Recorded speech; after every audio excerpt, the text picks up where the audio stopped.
Chapter 7, Rook. It's the end of the Christmas holidays. Morrigan is heading back to Woonsock, and she just kind of feels this vague sense of dread and underwhelm about the whole thing, because she has been doing the same thing every night, practicing her only 2 Wundersmith skills, honing them to perfection, to be fair. Calling Wonder, lighting candles, calling Wonder, lighting candles. That's all she can do. And she knows that there is something more that she could and should be doing. She's just kind of too nervous to take the next step and to try anything on her own. And she doesn't really know where to start. And so here's where the dread part comes in. She has decided that as soon as she gets into Woonsock, she is marching to Murgatroyd's office and saying, "Hey lady, you told me that I could learn the wretched arts. Let's go. I'm ready. Put me in, coach." Is that what people say in sports? I have heard it in a movie before. So Murgatroyd comes to find her. She doesn't need to go and find Murgatroyd in the end. Murgatroyd comes to find her and she whips her away in a rail pod down to Sub 9, the only place in Proudfoot House that Morrigan and all scholars are just not allowed to be. No one's really allowed to be down there. It's totally out of bounds. Sub 9. Here she is. And they get out at a platform surrounded by darkness, and all Morrigan can see is kind of a staircase leading down into even more darkness. And Murgatroyd says, "Okay, bye, good luck," basically. And Morrigan's like, no, you can't just leave me here on my own." And Murgatroyd says, "No, it's fine. You will not be on your own." And she begins the creepy, spooky transformation. She starts getting the popping in her spine and rolling her neck out that happens when she is transforming into Dearborn, or vice versa. And of course, Dearborn is one of her least favourite people in the world, so this just fills her with horror. And she's like, no, please do not change into Dearborn right now. But she's not. She's not changing into Dearborn. The change took mere moments, but Morrigan felt as if time had stopped. Murgatroyd's cracked and purpling lips, sunken grey eyes, and stooped posture warped and reformed until the person who stood before her was no longer Murgatroyd, nor was it Dearborn. The changes wrought on their shared body to create this third person were subtle yet utterly transformative. Murgatroyd's murky, mud-flat eyes had sharpened not to Dearborn's cool blue, but to a deep slate, framed by thick black lashes and heavy brows. Her spine had straightened, shoulders broadened, jaw squared. The stripped white hair had not returned to silver, but had darkened instead to pewter and smoothed into long, thick waves. She was younger than Murgatroyd, plainer than Dearborn, taller than both, and she peered down at Morrigan with a mingled expression of academic curiosity and wolfish delight. "Wundersmith," the woman greeted her. Her voice was not icy like Dearborn's, nor was it guttural and rasping like Murgatroyd's. It wasn't a voice that needed to be any of those things to be unnerving. It didn't need to shout or snap or growl. It was low and calm, weighted and sure of itself. The kind of perfectly pleasant voice Morrigan imagined a dragon might speak with just before it ate you. And this woman introduces herself as Rook Rosenfeld, scholar mistress for the School of Wondrous Arts. So, 2 things here. 2 twists. One planned and one that kind of took me by surprise. So, of course I knew there was a School of Wondrous Arts. That was something I seeded in Wundersmith, where when we saw the 3 concentric circles of the School of Mundane Arts, the grey ring, and then the white ring, the School of Arcane Arts, and then there's the black centre. And Morrigan says, or someone asked, "What's the black centre for?" And Miss Cheery went, "I don't know, I think it just represents all of us as a whole." Obviously, I knew at that point it did not at all. It represented the School of Wondrous Arts. It was kind of a relic from times gone by. The thing I didn't know was Rook. People ask me a lot, like, how much of these books are planned and plotted, and how much, like, am I a plotter or am I a pantser? Am I flying by the seat of my pants? Am I making it all up as I go along? Mostly I'm a plotter. Mostly I really like that part of the process. I enjoy it. And also it's not just about enjoyment or kind of like necessity. It is both of those things. Like with the scope of what I'm writing, like it is necessary to heavily plot. But it's also just frankly something I don't really have a control over, because I cannot stop myself thinking ahead. I can't stop myself jumping ahead to next book after that, book after that. If I knew how to switch it off, actually, I'm not sure if I would. But the other thing that I often say when people ask me about that is, however, there are things that come along that surprise you, and I have to leave some things open. Like I couldn't possibly plan everything that happens in every book.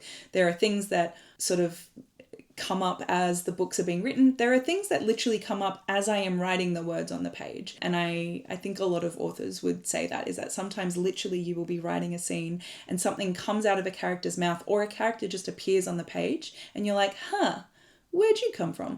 And that's Rook. And it seems silly in hindsight, because if I knew that there was a school of mundane arts, a school of arcane arts, and a school of wondrous arts, and I knew there was a scholar mistress for the mundane and the arcane arts, and they were both sharing a body, it kind of makes sense that there would always have been Rook. But it didn't click for me until I was literally writing this scene and Rook just showed up and there she was. And it's kind of always, like, so far, Rook has been kind of one of the most fun, pleasant surprises that I've had that way, that has literally just like, oh, there you are. Anyway, that's it. I just was going to tell you that Rook was a surprise to me as well. Hopefully she was a surprise to you, because if you knew about her before I did, something weird's going on.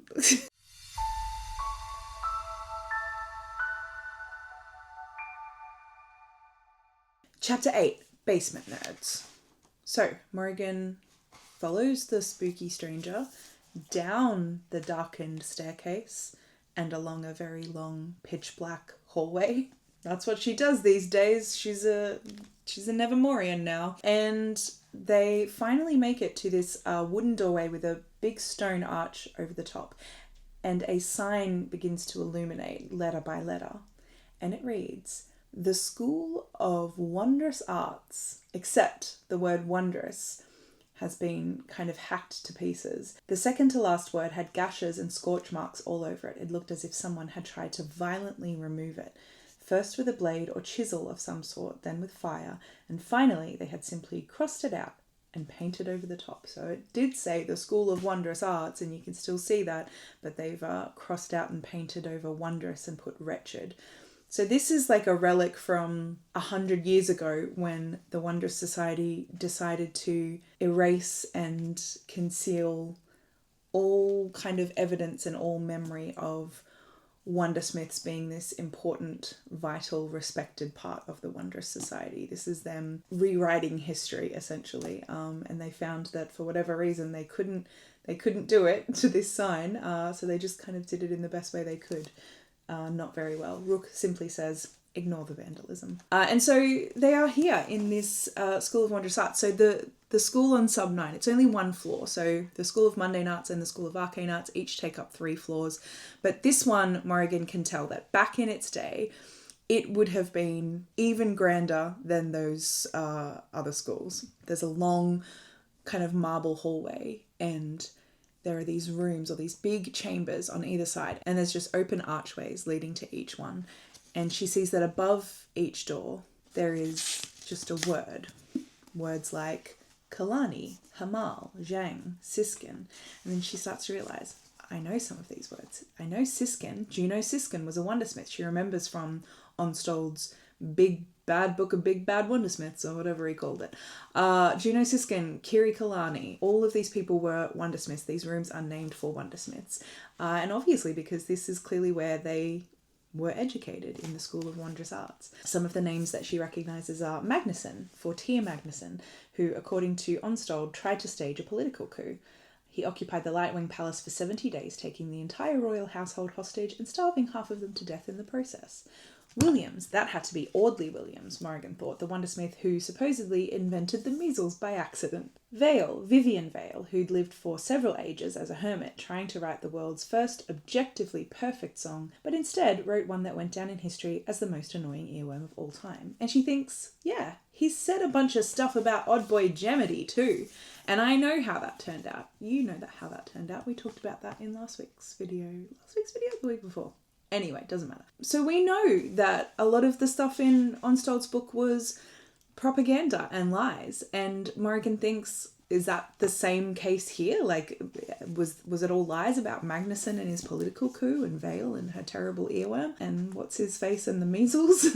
She doesn't know, but she does think that surely the Wondrous Society wouldn't have named these enormous rooms after them in honour of them if they had been as terrible as Unstalled said. All of these rooms are empty. By the way, there is nothing inside them. She cannot tell if they were once lecture theatres or classrooms or workshops or what, but they're all empty now, except when they get down to the end of the hallway, they go into one cosy little firelit room, and the walls are covered in oil paintings and maps and pictures and sketches and notes and all sorts of things, and there's about a dozen people in the room, and they're all just kind of quietly working. This is a room for study. They're surrounded by their cups of tea and their piles of books, and they're all just working away until Morrigan and Rook arrive, and they all stand up, and Morrigan thinks that they are a bit scared of Rook, or they're in shock that Rook is there, but they're actually looking at Morrigan, and they burst into applause, and it's the best welcome she's ever had to any room, basically. They are all just saying, "Bravo, Morrigan, well done." They've all been waiting to meet her. So ever since they figured out that they had a Wundersmith among them, ever since they learned about, I guess ever since they didn't figure out anything, Morrigan outed herself as a Wundersmith, and ever since then they have been dying to meet her, but the elders made them wait until after Morrigan's first containment and distraction. So all of this nonsense that Murgatroyd has been having her do these last few months is just busy work to kind of put her on hold until she could go to her first containment and distraction gathering, because now she knows the true purpose of the Wonder Society, and the elders have said, okay, now she can know about the School of Wondrous Arts. So this is the basement nerds, as Rook calls them, but Connell says, I can only presume you meant to introduce us by what you well know is our actual name, the Sub-9 Academic Group. So they are a group of like-minded individuals who have taken it upon themselves to kind of secretly squirrel themselves away down on Sub-9 and just research and study the real, true history of the Wondrous Society. They want to preserve the knowledge of the Wondrous Arts instead of destroying and concealing it forever. They're just a small group of people who are concerned about the preservation of truth and history. And they are not there for Morrigan necessarily. They are there doing their own thing, and Rook says they'll leave you alone, you leave them alone. The only people she really needs to be concerned with are Connell, who is Connell O'Leary, who happens to have been one of her teachers in her Opening a Dialogue with the Dead class, and Sophia, who is a Fox One. And Rook has decided that, or she's appointed them to kind of help manage Morrigan's curriculum in this new school, because of course Rook is one of at least three, and she can't always be around. And being aware of that, she has said, Connell and Sophia are going to help me kind of manage your education, and we don't know yet how that's going to work. But the first thing that they do is they take Morrigan to the Liminal Hall. So as they're walking through, telling her all about the Basement Nerds, or the Sub-9 Academic Group, and the fact that the elders know about them, but they kind of, there's this sort of uneasy truce between them of a ask us no questions, we'll tell you no lies. So the elders are fully aware that they are down there doing stuff on Sub-9. They are kind of looking into, researching, protecting the history of what happened there, but they don't really want to know about it. So as long as the Sub-9 Academic Group continues to cause no trouble for the elders and for the Wondrous Society, the elders kind of let them bury themselves under their research and do whatever they want, which works out really well for Morrigan, obviously. They take her to the Liminal Hall, so they take her through one of these big chambers, which leads to another, which has another name on it, which leads to another and another and another. So the rooms lead one to another, several dozen deep. And finally, at the end, the last doorway, it's not an arch, it's an actual door, and it's shut, and it says the Liminal Hall. And there is a small metal circle set in the door, much like the one that Morrigan can press her W imprint to gain access to her station. And she realizes they're waiting for her to try to open it. And they say, none of us can open it. None of our imprints work. We don't know what's in there. We don't know what this room is for. She gets the sense they've been kind of waiting to find out, and there's this air of anticipation and excitement. And so she presses her imprint to the door and nothing happens. They sort of say, well, okay, that's fine. We were sort of expecting that. But she thinks that's probably a lie.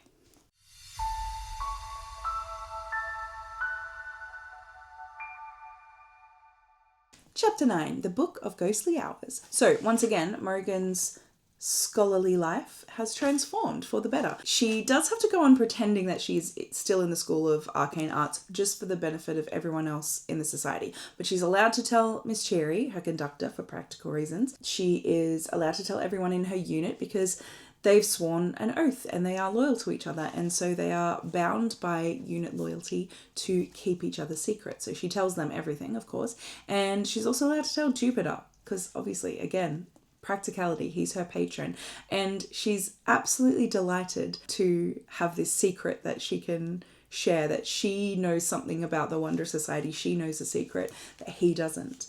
It really was so satisfying to know something he didn't. She hoped it would happen again someday. Anyway, no comment. She suddenly has all of these new classes on her timetable the next day, and it just says where there were empty spaces before or other classes in the Arcane Arts, now it just says Sub-9 Academic Group. But the other new addition to her timetable and to everyone else's timetable in the unit is a class called What's That Smell? A masterclass in minor distractions. Miss Cherry says, think of it as an introduction to small-scale mayhem. Clever ways to get out of sticky situations, help others, and maybe even save lives by distracting and confusing the people around you. Throwing your voice, crying on cue, that sort of thing. Useful stuff. It will really help you on Goldest night, and you've only got a few weeks to prepare for that. So now that they are part of the big containment and distraction secret, they now have to learn the distract bit. And this is their first step on the way to that. So Morrigan has her first ever lesson down on Sub-9, and this is where we learn about ghostly hours. And this is where Morrigan also learns about ghostly hours. Now, we have had a brief mention of them in Wundersmith when Mildmay had his decoding Nevermoor classes, and he talked about geographical oddities like tricksy lanes and swindle roads and shadow streets, and he also briefly mentioned ghostly hours, but we haven't learned about them. And Morrigan isn't sure if they have something to do with actual ghosts. And Connell tells her, no, the name is a stupidity. They're only called ghostly hours because some idiot once got the false impression that they were a phenomenon somehow created by the dead, and now we're stuck calling them that. So she experiences her first ghostly hour. They wait for exactly the moment that it should appear, which is 8:17 a.m. And at 8:17 a.m, Morrigan flinched as a long, tiny sliver of light appeared exactly where Connell was looking. It was as if someone had taken a very sharp knife and sliced open the air, or perhaps pulled at a tiny gossamer thread and unravelled reality, revealing something else on the inside. She could hear distant, muffled noises from within. And so Sophia goes in first, nudges her way in, and then Connell follows, and then Morrigan. Morrigan reached out cautiously. Her fingers met the line of light. She felt warm air and a gentle pull, like whatever was inside had arms and they were reaching out for her, welcoming her in. She stepped forward, slipped through the gap, and felt time shudder. It was the strangest sensation, like she was made entirely of water and she'd somehow rippled.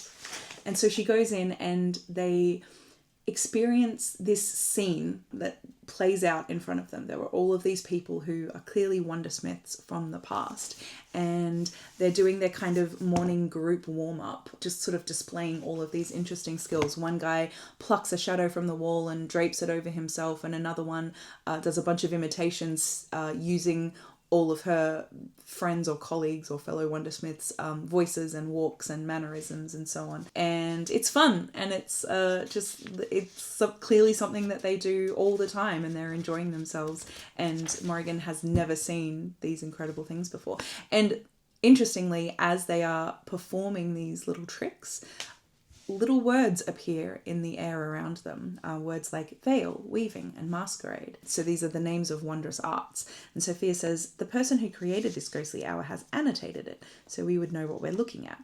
The mark of a dedicated historian. And so the ghostly hour ends, it fades away, and the three of them step out, and Sophia and Connell explain to Morrigan what she has just experienced. Essentially, they have gone back in time. Or as Morrigan says, she says, we travel to the past. And Sophia says, well, strictly speaking, the past came to us. A ghostly hour is a little parcel of time that has been plucked from the annals of history to be witnessed and observed in the present day in the exact same place. Retrieving and saving a ghostly hour is horrendously difficult. Only someone with prodigious skill can do it. But done right, the hours will relive themselves indefinitely. This book of ghostly ghostly hours that they show Morrigan. It's a big, thick ledger, and it is filled with rows and columns with names and dates and times and places. Here's an example of one. Location: School of Wondrous Arts, Sub 9 of Proudfoot House, Williams. Participants and events: Brilliance Amadeo, Rastaban Tarazed. A conversation between Amadeo and Tarazed concerning the theory behind possible self-projected travel on the Gossamer. Date and time: Avian age, 7th Tuesday, winter of 6, 1302 to 1334.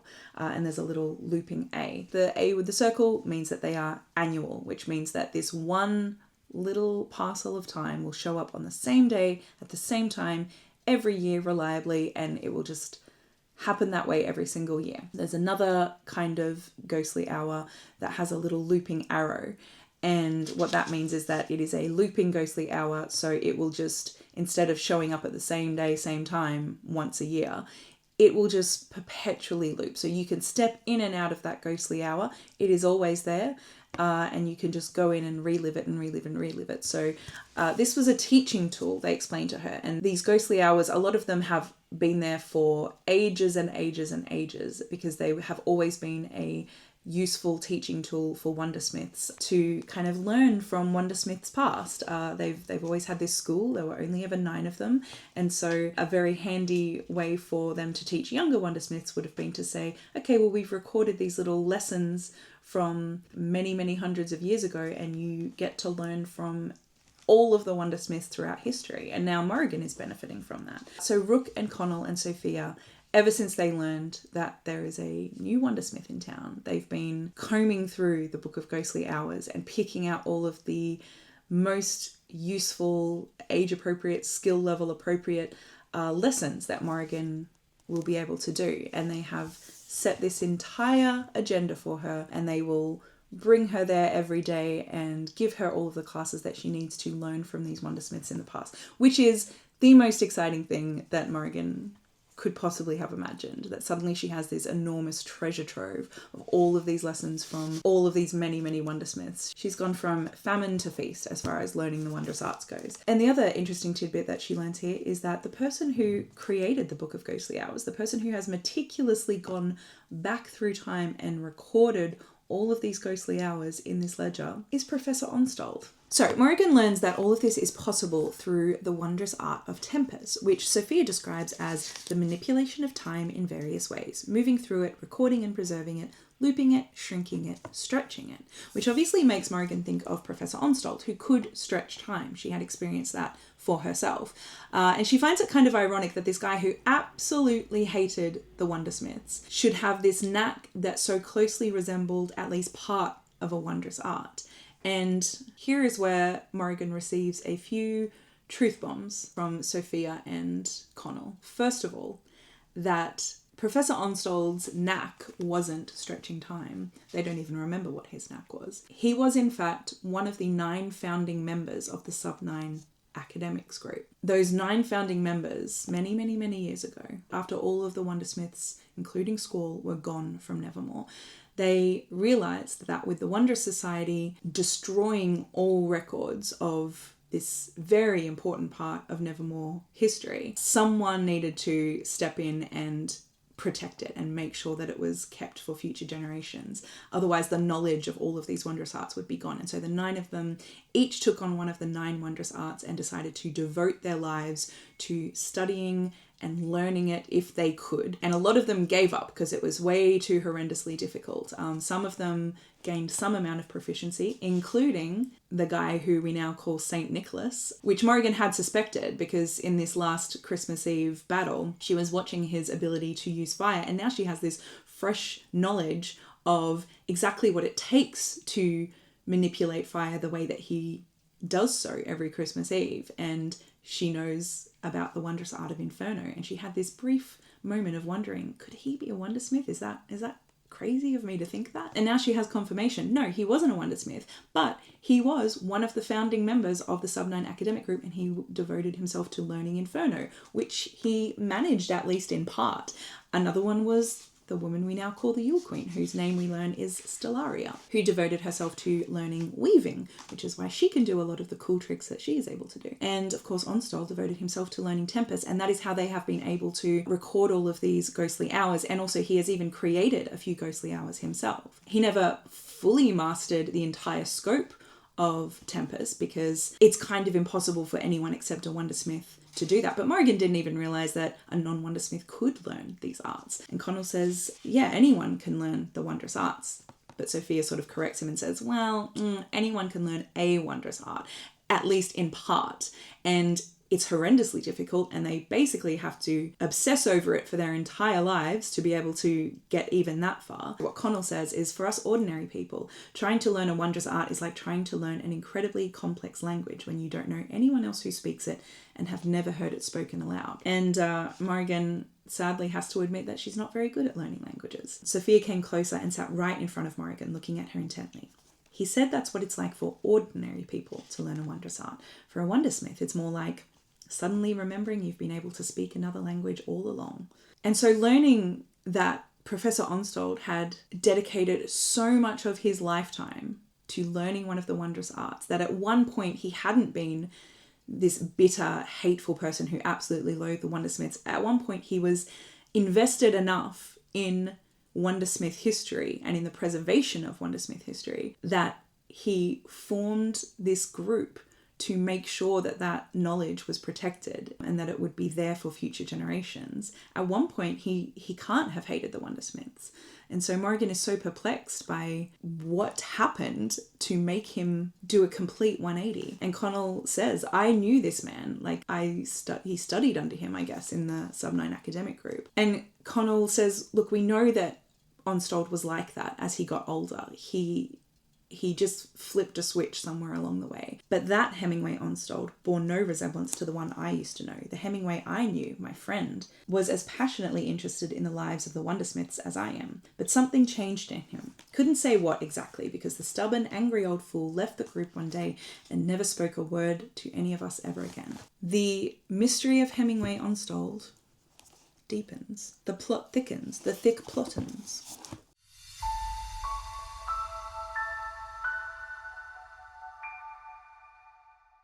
Chapter 10, Goldest Night. Okay, I'm really going to try and just do the sports highlights now. Wish me luck.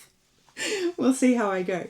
So we're a couple of weeks down the track now. Morrigan's classes on Sub-9 are going absolutely smashingly. She is learning things she has never learned before and making amazing progress compared to anything she has previously learned regarding being a Wundersmith and the wondrous arts.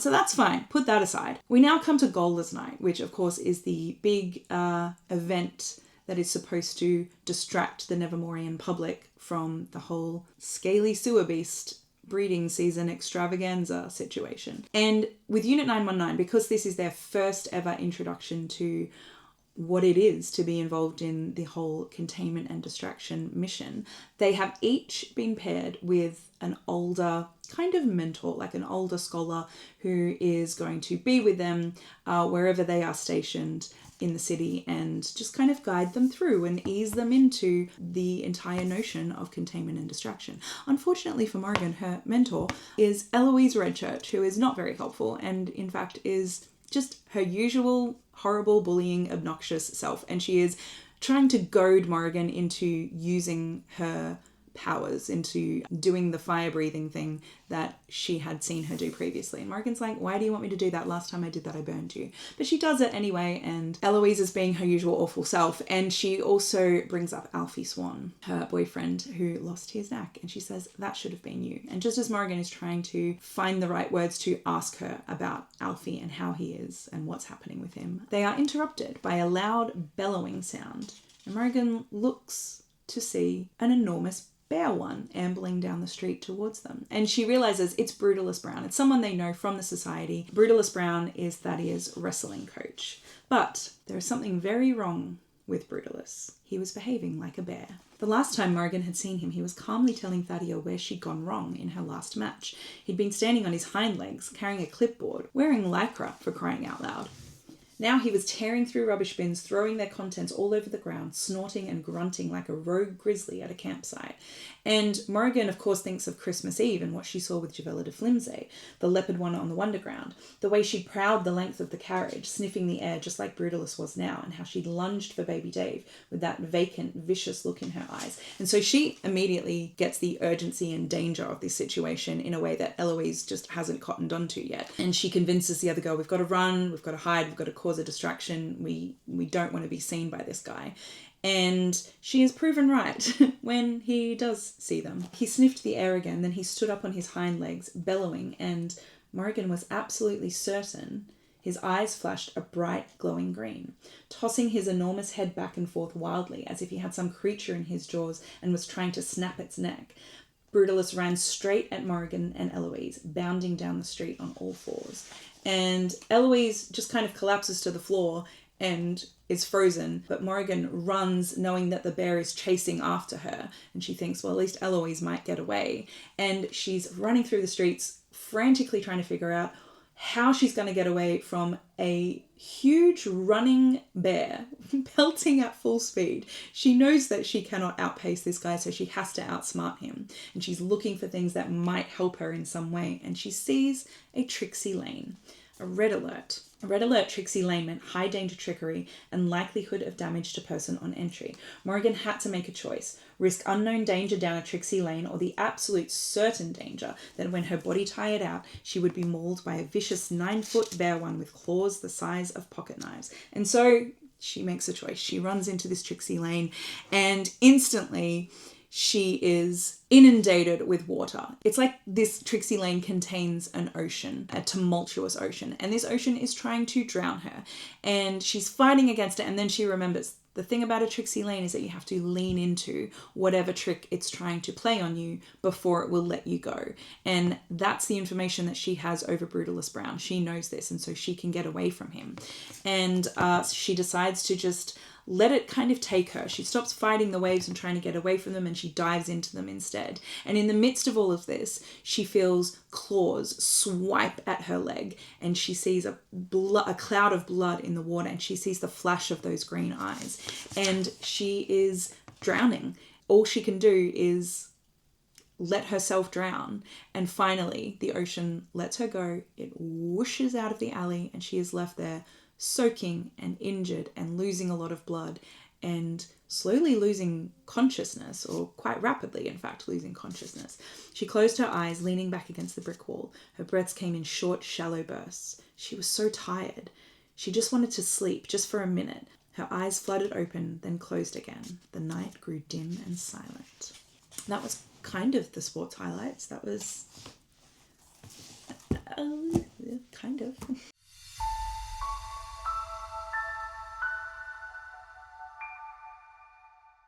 Chapter 11. Visitors. Morrigan is unconscious. Or, from her perspective, Morrigan was at the bottom of a deep, tranquil ocean and everything was fine. And she hears a voice through the haze. A voice dropped into the stillness like a pebble breaking the surface far above. "Get up," it said. "There's nobody coming to help you." And she really doesn't want a bar of it. She wants to remain in her lovely tranquility. But this voice is insistent. It says, "Get up, unless you want to die here." And she feels herself slowly lifting back into consciousness, coming out of this cocoon of pleasant, peaceful sleep, and she becomes aware of her own breathing. And this voice eventually says, "Okay, suit yourself," and walks off. It is never made explicit who this person is, who this voice is, whether it is her imagination, whether it was a dream, whether it was a real person. I don't think it necessarily, I left it open-ended for the reader to kind of interpret as they will. I don't think that I ever intended it to be like a big kind of plot reveal anywhere down the line. I think it probably, at some point, it may be revealed on the page, but I'm very happy to tell you off the page right now that it is Squall. And some of you may have realized that, and some may not, and some may have just thought that it was kind of her own subconscious voice in her head. But no, I think it was Squall visiting on the Gossamer, realizing that this kid that he really needs to be a Wundersmith, he keeps saying, "I need you to be a Wundersmith," is maybe gonna die.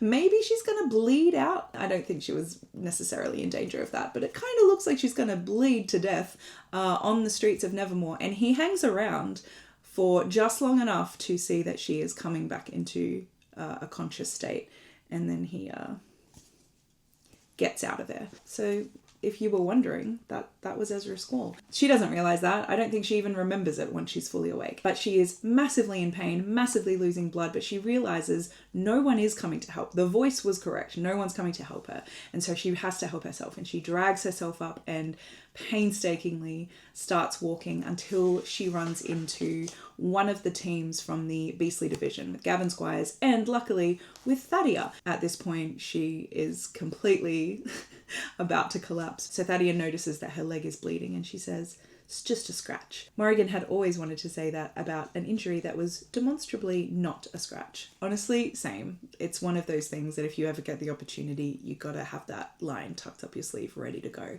And good job, Morrigan. Only semi-conscious, but she still managed to get in a zinger. Once again, she faints, falls unconscious, and she wakes up and she is in the One Sock Teaching Hospital. And this is where we meet.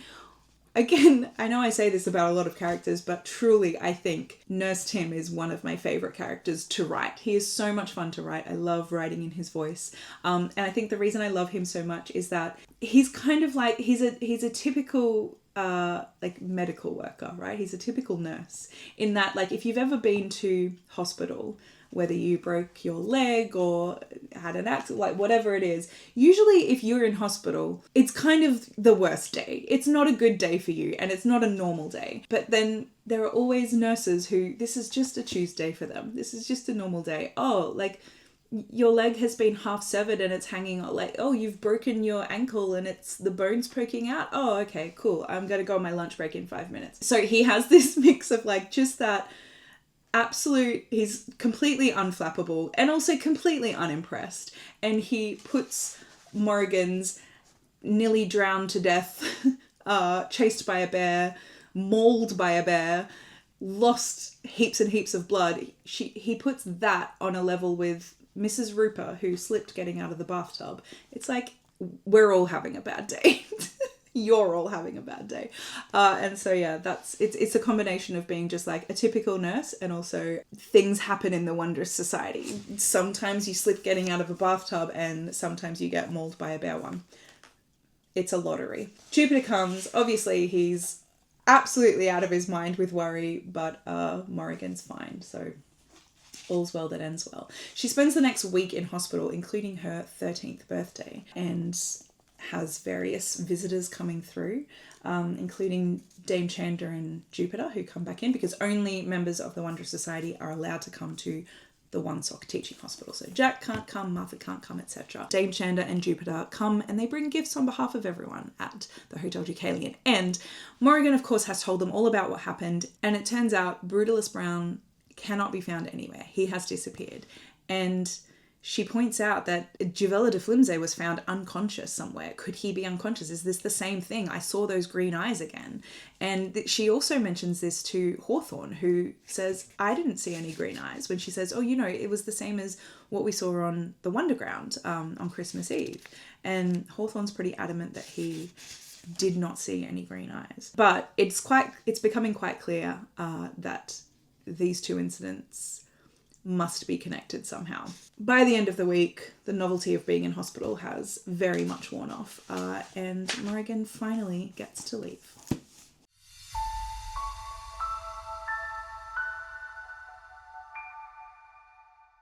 Chapter 12, Happen Chance and Euphoriana. So it's 2 weeks later, it's spring of 1, Morrigan is out of the hospital and her leg is improving, and it's time for a night at the opera. So it is the opening night of The Maledictions, which is Dame Chanda's latest opera that she is starring in as the villainous Euphoriana. The Wundermore community has come out in force in Nevermoor to support this show for 2 reasons. One is that the male lead starring opposite Dame Chanda is Theobald Marek, the celebrated Moose One tenor, and the other reason is Javella de Flimsey. So prior to the events of Christmas Eve and her falling into a coma and being in hospital, which she still is in hospital. She had designed all of the incredible costumes for this show. And so no one really knows the circumstances of why she's in a coma, but everyone knows she's in a coma, and they're all out to support her incredible work. Morrigan is also at the Nevermoor Opera House, and she's actually backstage because she's volunteered as Dame Chander's dresser for the night because her usual dresser has a cold. And Dame Chander has 12 costume changes as Euphoriana. While she is backstage enjoying this incredible show, we have our third Wundermore incident that occurs. So there is a horse one who is playing a horse in the show, and he starts acting a little funny, and suddenly he lets out this piercing bray and he runs onto the stage at a point when he is not supposed to. He is not following his cues, and barrels right into Dame Chander and knocks her over. And Morrigan isn't going to let this happen again. So this has happened twice now, and she just hasn't known how to respond. She hasn't known what to do, hasn't been quick enough on the mark to kind of do anything. But this time she is calling Wonder instantly. She doesn't know what she can do to help, but she's going to do something, and she's calling Wonder so that she is in a position to do something if she can. And this horse is just getting more and more frenzied and panicked and wild. And just as it rears up on its hind legs, as he rears up on his hind legs and is about to trample Dame Chander, who is still lying on the floor, Morrigan breathes a burst of fire. And she just wants to distract him or surprise him or just buy Dame Chander a few minutes so that she can get out of the way. But instead, she lights the stage curtain on fire because we're in a theatre. You're not supposed to breathe fire in a theatre. That's like rule number 1. And so it all goes up in flames, and it kind of just makes the whole situation worse. And this horse just becomes more and more frenzied and panicked and furious. And Morrigan sees it happen again. She sees his eyes light up, glowing green from the inside, and then he leaps from the stage, and the audience is screaming and they're running for the exits, and he just cuts right through them, right down the center aisle. And Jupiter, who has his own little opera box, of course he does, naturally, he is taking control of the situation. He is down there saying, call the fire department, get a fire extinguisher, call an ambulance, Dame Chander, are you okay? Morrigan, are you okay? And Fenestra, who was with him, also leaps down, but she runs straight for the exit right after this horse one. She is going to go and catch up to him if she can.